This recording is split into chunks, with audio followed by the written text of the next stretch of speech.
Hello everyone, Camille here, and today I'm going to be talking with you guys about one of the many adorable, wonderful film cameras that are in my collection, along with my experience using this camera. So, as a lot of you know, I am a camera fanatic and I absolutely love collecting different photography gear and just experiencing the different ways in which they shoot and just all that goes on with photography, different cameras and stuff. So this camera, I was on the hunt for a camera that was 35mm film, had a good autofocus system, and just had an overall positive aesthetic and was very budget friendly, right? So those were the pieces that I was looking for. And I didn't necessarily want an internal automated system because those often break, the ones where it like cranks the film itself. I wanted a manual system for that. I just wanted the autofocus, the mechanical, is that the right word for that?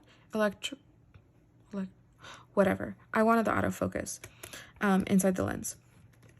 So after doing a bit of research, I came across this one. This is called the Minolta Matic AF2. So I watched a bunch of like hands-on reviews. They weren't reviews in the sense of like talking to you through all the specs and comparing them to other models, which are the kind of normal reviews that you expect from camera equipment. They were definitely hands-on, like photo walk kind of reviews, where they're like, this is my experience shooting with the camera, here's some example photos kind of thing, which is actually my preference usually, unless I'm spending tons of money. And in that case, I want to know every tiny detail about the camera, and I want to know how it compares to other cameras that are in the same bracket. But for this camera was $50 on eBay, and so I did not feel bad about taking the risk, even if it wasn't perfect, because I mean, when it comes to camera equipment, $50 is like nothing. So there's that. So that was something really positive, was simply the price point. The other positive is from the reviews that I saw, yes, people had complaints here and there, but overall, people had a really positive shooting experience and would talk about this camera as one of their main shooters, if not their main shooter. So that was really promising. And I liked the size. I liked that the ISO dial is here. I don't know why I like that feature so much, but I do. I just think it's cute. That's probably weird, but whatever. I have already made mistakes using this camera, so I'll talk about that in a second. And I will also, hopefully, as I am talking, start to show you somewhere on the screen some of the pictures that I've taken. So you'll hear me rambling about my experience, but then you'll also see photo examples. I do want to reach a point where you go on photo walks with me and you can see me hands-on using the cameras. I feel like that would be a lot more fun as a viewer, and it would be more fun as a photographer. It's just that I really haven't been in environments in which that felt appropriate, or I just like didn't think to do it, and then I was like, oh, I should have done that, you know, that kind of thing. I am new to being a YouTuber after all. But some of the things that I've noticed about this camera that I also was warned about in the video reviews that I had seen before is that you can't always oh, this shot's ready. I need to be careful about that. You cannot always predict where the autofocus is going to focus. So what I mean by that is when you look through the viewfinder, which I can't show you, unfortunately, like I can't get it close enough for you to actually see it yourself. But when you look through the viewfinder, there is a little box in the center, and then there's on the side, there's like a little icon of a person and an icon of a mountain. This camera is old, and what it's saying is like when you half press the focus, you can hear it beeping at me. a light will light up either next to the person or next to the mountain, and that's telling you that it's focusing either close range or like far away. And your focus box is like the little box that you're seeing on the screen, but you're not seeing a focus dot, which is what at least people like me who use a lot of digital cameras before recently going into film, you're not seeing a focus dot, you're seeing a box, and you know that that focus point is hitting somewhere in that box. And for the most part, it's supposed to hit like dead center of that box. And so there's definitely been times where I thought that I had gotten focus, took the picture, got the picture back, and it was not, the focus point was not where I thought it was going to be. That's just, it's just something that is a risk with autofocus in general, but especially with a super old film camera where it's just, very rudimentary technology. It's not even close to as advanced as our autofocus systems that are in our digital cameras.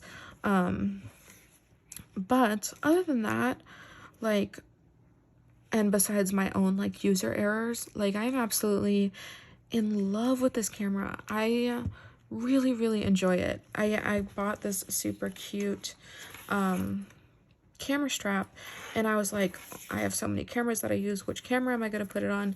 And then after running around with this boy for a little while, I was like, you know what, I want my adorable camera strap that I ordered to go on this camera, because as far as shooting film goes, I want this to be either one of my main shooters or my main shooter. I am one of those people who just loves different photography gear, so it's going to be hard to have a main shooter.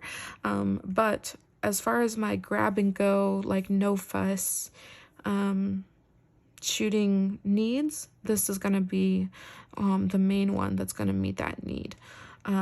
It really depends on the circumstance of what my needs are. So I think that's one of the reasons why I enjoy collecting different cameras so much, is because depending on the shooting experience that I'm going for, or the video that I want to make, a different camera is like more appropriate, or at least in my mind. But yeah, so that is that. It came with this kind of clunky leather case. I like having it on the bottom just like this, but it is kind of annoying putting it back on, like on and off this thing. But it's better than having nothing to cover it, so I still use it. The error that I made with this camera is I had forgotten to set my ISO, which is so entry-level mistake that I was just like, oh, what? How could I do that? But it happened, and that's okay. You learn from your mistakes. So you just press on this dial and turn. That's how you set your ISO. So you can push or pull film. That's definitely something that I've been told about and heard about, but it's not something that I've done intentionally. I've done it unintentionally. So basically what happened is I loaded this up with Ektar 100, and because every other film stock that I shoot is at 200, it didn't occur to me that I had switched my ISO, and so my camera was set to 200, but I had put in 100 ISO film. So when I got my film roll back, the people who I send my film in to get developed, they had I never remember which one means pushed and which one's being pulled, but they had lightened my images for me, whichever one that is, to kind of compensate for my error, and it just made the photos look really just like poor quality. So then I had to darken them back up to kind of get them back to the original film grade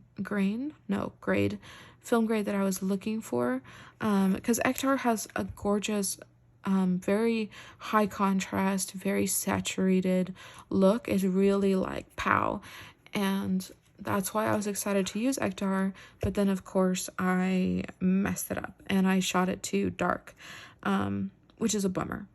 But you live and you learn, and some of the photos were still salvageable. Some of them were like, okay, this is really like janky, but that was 100% my fault and no error of the camera.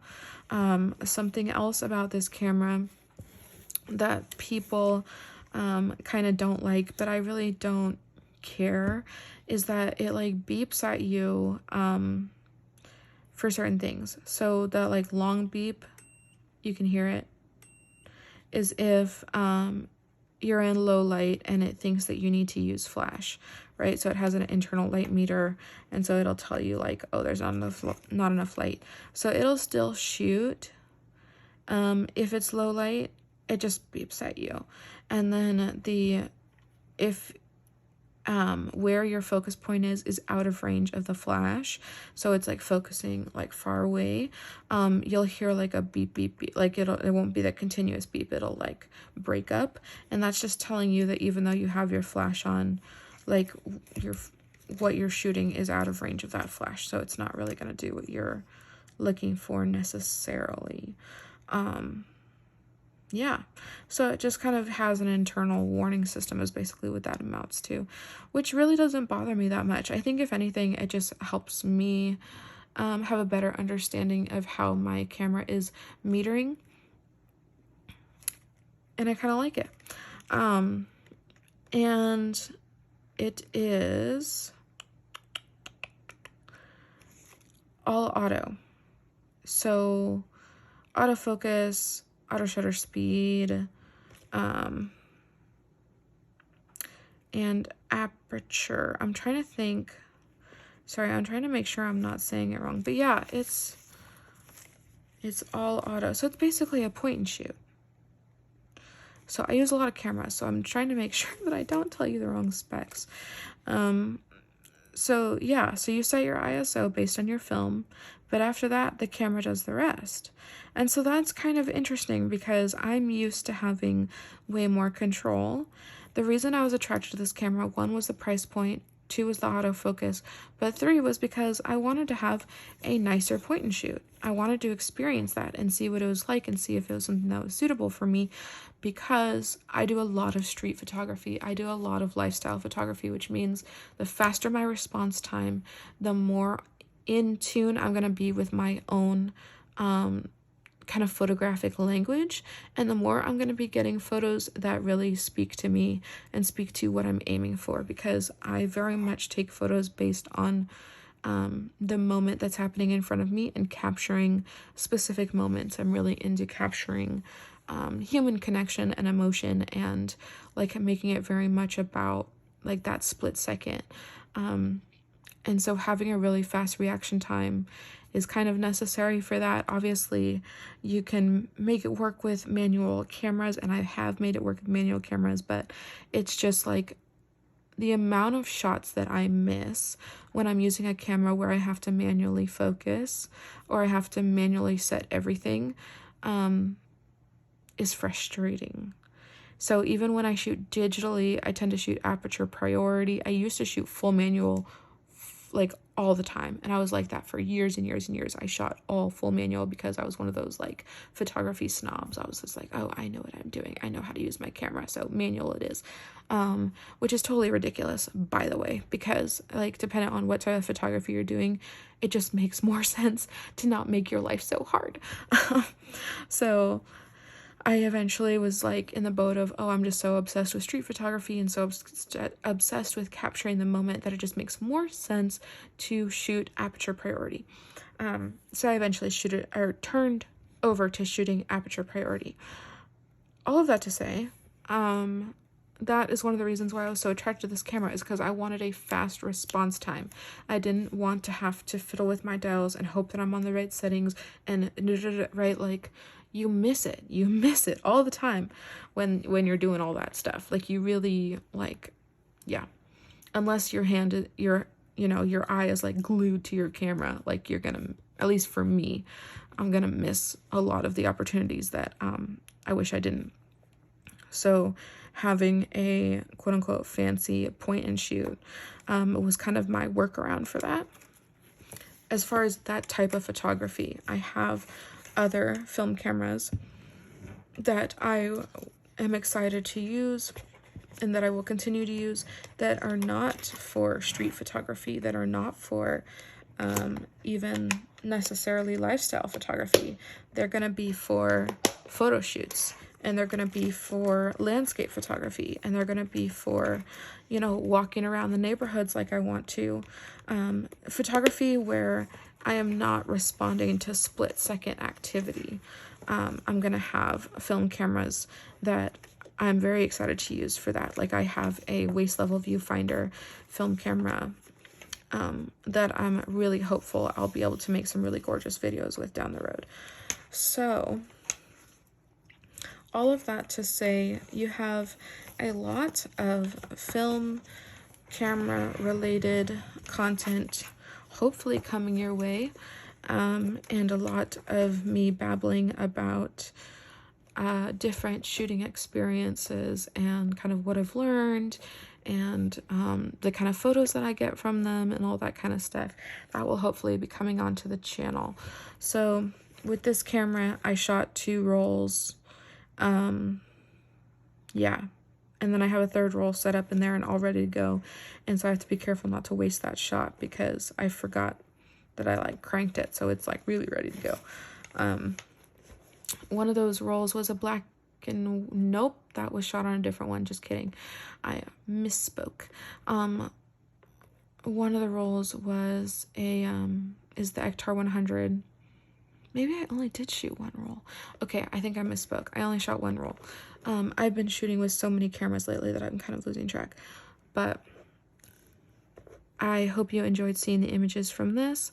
I am so thankful that you stuck it out with me and listened to me ramble about cameras. And I just really look forward to continuing to provide documenting life content for you guys, especially the photography related stuff. Though, like I said in other videos, I am not abandoning journaling videos by any stretch. It's just that this is the kind of stuff that I'm working on a lot in my life currently, so it makes sense to make videos about it. Whereas when I have more of a concentration on journaling, I will definitely be pumping out that type of content. So thank you so much for watching. Thank you for making it this far, and you'll be hearing from me soon.